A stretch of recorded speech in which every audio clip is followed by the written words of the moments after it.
लोगो अना शहीदुन अलैकुम, कल क़यामत के दिन मैं तुम्हारे बारे में गवाही दूंगा। व अना फरतुन लकुम, और मैं क़यामत के दिन तुमसे आगे आगे रहूंगा। व इन्ना मौइदकुमुल हौज़ु, और है मेरी उम्मत के लोगों तुमसे मुलाकात हौज़े कौसर पर होगी। वला अख्शा अलैकुम अन तुशरिकू, ऐ मेरे सहाबा मुझे इस बात का डर नहीं है कि तुम मेरे बाद शिर्क करने लगोगे। वलाकिन अखाफु अलैकुम अन तुबसत अलैकुम दुनिया, मुझे डर है तो इस बात का डर है कहीं तुम दुनिया के फितने में न पड़ जाओ, कहीं दुनिया की रंगीनियों में न पड़ जाओ, कहीं दुनिया की आजमाइश में न पड़ जाओ। ये जुमेरात का दिन था, आखिरी नमाज जो अल्लाह के नबी ने पढ़ाई थी, मगरिब की नमाज आपने पढ़ाई थी जुमेरात की। इशा की नमाज का टाइम आया, हजरत बिलाल आए, आए अल्लाह के नबी नमाज का टाइम हो चुका है, लोग आपका इंतजार कर रहे हैं। अल्लाह के नबी ने पानी मंगवाया, गुस्ल किया, और गुस्ल करने के बाद आप जब खड़े होने लगे, हदीस के अल्फाज हैं आप बेहोश होकर के गिर गए। होश आया, आपने पूछा कि क्या नमाज हो गई?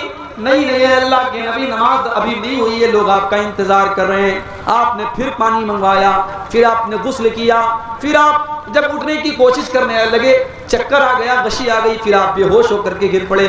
3 बार ऐसा हुआ, 3 बार ऐसा हुआ, अल्लाह के नबी बेहोश होकर के गिरते चले जा रहे। जब आप ये समझ गए कि अब आप नमाज पढ़ाने की ताकत आपके बदन के अंदर, आपकी बॉडी के अंदर नहीं है, आपने सहाबा से कहा कि वो लोगों जाओ अबू बकर सिद्दीक से कहो वो लोगों को नमाज पढ़ाए।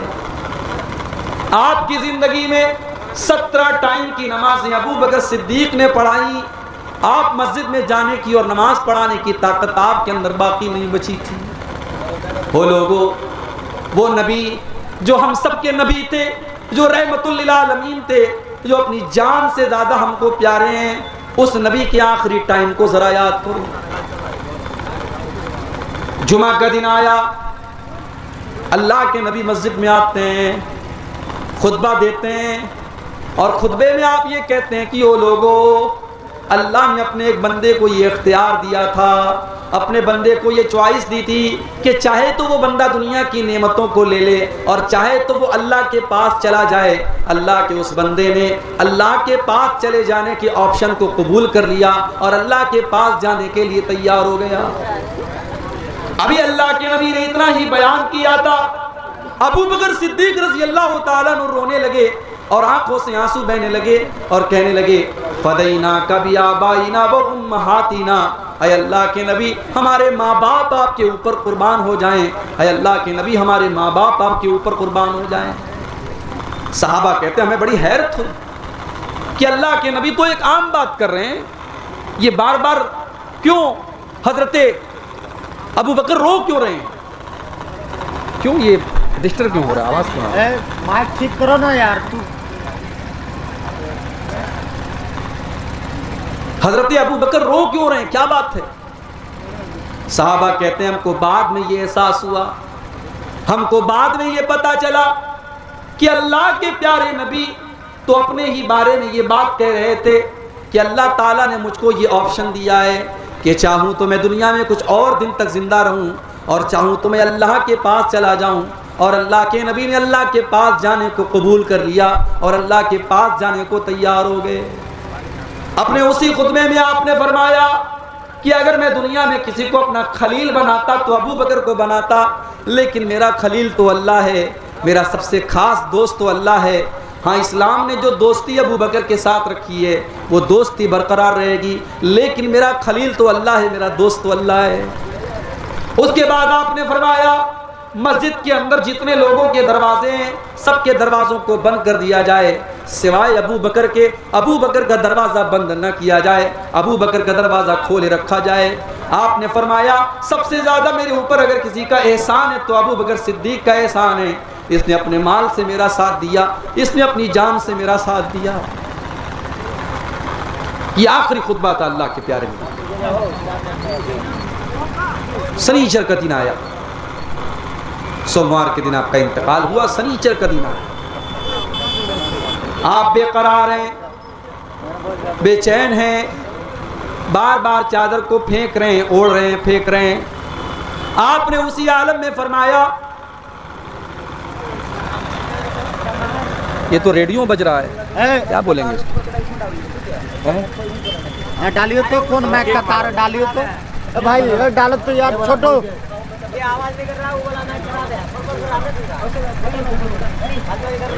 आ जाइए आप ऊपर भाई, आ जाइए। बहुत डिस्टर्ब कर रहा है आपका मैक, इधर का लाउड स्पीकर फटा हुआ है, बहुत परेशान किया।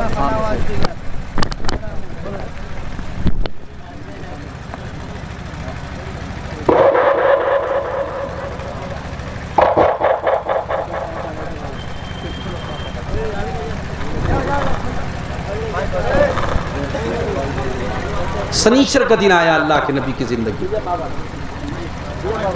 सोमवार के दिन आपका इंतकाल हो रहा है, शनीचर का दिन आया, आप बिस्तर पे लेटे हुए बेचैन हैं, बेकरार हैं, बार बार अपनी चादर को फेंक रहे हैं, ओढ़ रहे हैं, फेंक रहे हैं। उसी बेकरारी के आलम में अल्लाह के प्यारे नबी फरमाते हैं, लानल्लाहुल यहूद वन नसारा इत्तखज़ू कुबूर अंबियाइहिम मसाजिद। अल्लाह की लानत हो यहूद और नसारा के ऊपर, उन्होंने अपने नबियों की कब्रों को सजदागाह बना लिया, उन्होंने अपने नबियों की कब्रों को मस्जिद बना लिया। अल्लाह के नबी अपनी उम्मत को बता रहे थे कि वो लोगों, मेरे इंतकाल के बाद मेरी कब्र के ऊपर तुम कोई ऐसा काम मत करना, मेरी कब्र पर कोई मेला ठेला न लगाना, मेरी कब्र के ऊपर तुम कोई उर्स मत करना, मेरी कब्र पर तुम आकर के सजदे मत करना, जो काम यहूद और नसारा ने किया था वो काम तुम मेरी कब्र पे मत करना। मेरे प्यारे साथियों, आज उम्मत को नबी की मोहब्बत तो याद है, नबी की पैदाइश तो याद है, और नबी की पैदाइश के नाम पर जश्न तो याद है, मगर आज उम्मत को अपने नबी की ये वसीयत याद नहीं है। आज उम्मत का एक बड़ा तबका कब्र परस्ती में मुब्तला है। आज कब्रों के ऊपर सजदा किया जा रहा है, आज मज़ारों के ऊपर सजदा किया जा रहा है, आज गले में तावीज़ पहना जा रहा है, आज हाथों में तावीज़ पहना जा रहा है। जिस काम से अल्लाह के नबी ने अपने आखिरी टाइम मना किया था, उस काम को आज उम्मत के लोग करते चले जा रहे हैं। मेरे प्यारे साथियों, वो नबी जब दुनिया से गए, आखिरी दिन है आपकी जिंदगी का, सोमवार के दिन आपका इंतकाल होता है, और इतवार के दिन रात में जो चिराग आपके घर पे जलता है, उस चिराग का तेल भी पड़ोसी से उधार लिया जाता है। उस नबी ने अपने लिए कुछ नहीं किया, कोई प्रॉपर्टी नहीं बनाई, कोई मकान नहीं बनाया, कोई दौलत इकट्ठा नहीं की। उस नबी ने पूरी जिंदगी को अल्लाह के दीन के लिए लगा दिया। उस नबी की जिंदगी का एक ही मकसद है कि लोग इस्लाम ले आए, लोग ईमान ले आए, लोग तौहीद पर आ जाएं। अल्लाह ने कुरान में फरमाया, फलअल्लका बाक़िउन नफ्सका अला आतारिहिम इल्लम युमिनू बिहाज़ल हदीस असफा। ऐ नबी, अगर ये लोग ईमान नहीं लाते तो क्या आप अपनी जान दे देंगे? आप अपनी जान को जोखिम में डाल देंगे? क्या आप अपनी जान दे देंगे? आप लोगों के ईमान लाने की इतनी चिंता क्यों करते हैं? मेरे प्यारे साथियों, नमाज की हालत में अल्लाह के नबी के गले में उक़बा इब्न अबी मुईत आता है और चादर डाल करके आपका गला दबाने की कोशिश करता है। अबू बकर सिद्दीक आते हैं और अपने नबी की जान बचाते हैं और कहते हैं, अतक़्तुलून रजुलन यक़ूल रब्बी अल्लाह, कि ओ लोगों, क्या तुम अल्लाह के नबी को सिर्फ इसलिए कत्ल कर देना चाहते हो कि वो अल्लाह को अपना रब कहते हैं, वो अल्लाह को अपना रब कहते हैं? इस अपराध में और इस जुर्म में तुम उनको कत्ल कर देना चाहते हो? वो लोगों, तुम इतने बड़े जालिम क्यों हो? अल्लाह के नबी नमाज पढ़ रहे हैं, एक जालिम आता है और आपके ऊपर ऊँटनी की ओझड़ी ला के रख देता है, ऊँटनी की गंदगी और ऊँटनी की बच्चादानी ला के रख देता है। अल्लाह के नबी सजदे से सर नहीं उठा पा रहे हैं और अल्लाह का कोई बंदा आता है और जब उस ओझड़ी को हटाता है तब अल्लाह के नबी सजदे से सर उठाते हैं। कितनी तकलीफें सही उस नबी ने। और आज उस नबी का आखिरी टाइम है, उस नबी के इंतकाल का टाइम। सोमवार का दिन आता है, फजर की नमाज का टाइम है। अल्लाह के प्यारे नबी अपने कमरे का पर्दा हटाते हैं सामने अबू बकर सिद्दीक नमाज पढ़ा रहे हैं, सहाबे किराम पीछे नमाज पढ़ रहे हैं। अल्लाह के नबी अपने हुजरे के दरवाजे से ये मंजर देखते हैं, आपके चेहरे पर मुस्कुराहट आ जाती है, आप हंसने लगते हैं। सहाबे किराम नमाज की हालत में महसूस कर लेते हैं कि अल्लाह के नबी अपने कमरे के दरवाजे पर खड़े हैं। सहाबा कहते हैं हमको ये डर हुआ कि कहीं हमारी नमाज ना खराब हो जाए और कहीं हम नमाज को बीच में से छोड़ के ना भाग जाएं। और अबू बकर सिद्दीक रज़ी अल्लाह तआला अन्हु भी पीछे हटने लगे। अल्लाह के नबी ने इशारा किया कि ऐ अबू बकर तुम नमाज को कंटिन्यू रखो, तुम नमाज को जारी रखो। और आपने पर्दा गिरा दिया और आपने पर्दे को दोबारा अपनी जगह कर दिया। सहाबा कहते हैं कि ये आखिरी मंजर था जो अल्लाह के नबी ने अपने सहाबा का दीदार किया था। नबी खुश हो गए, नबी के चेहरे पर मुस्कुराहट आ गई कि मेरी उम्मत, मेरे बाप भी नमाज पढ़ रही है, नमाज नहीं छूटी है, नमाज जारी है। आज उम्मत को अपने नबी की, नबी को जिस चीज की इतनी फिक्र थी नमाज, आज उम्मत को नमाज की भी फिक्र नहीं। रात रात भर तकरीरें सुनने वाले फजर की नमाज में गायब हो जाते हैं। गांव में जलसा हो रहा है, जलसे में हजारों की पब्लिक है, मस्जिद में चले जाओ तो 8-10 लोग मुश्किल से नमाज में मिलते हैं। मेरे प्यारे साथियों, आज तुम नबी से मोहब्बत का दावा करते हो, नबी से प्यार का दावा करते हो। उस नबी को तो नमाज से इतनी मोहब्बत थी, इतनी मोहब्बत थी कि वो नबी कहा करते थे जो इलत कुर्रतु ऐनी फिस्सलाह, नमाज मेरी आंखों की ठंडक है, नमाज मेरे दिल का सुकून है। जब अल्लाह के नबी टेंशन में होते थे, परेशानी में होते थे, हजरत बिलाल से कहते थे या बिलाल अरिहना बिस्सलाह, ऐ बिलाल तुम जल्दी से अजान दे दो और जल्दी से नमाज खड़ी हो जाए ताकि मेरे दिल को सुकून मिल जाए। मेरे नबी को नमाज से सुकून मिला करता था।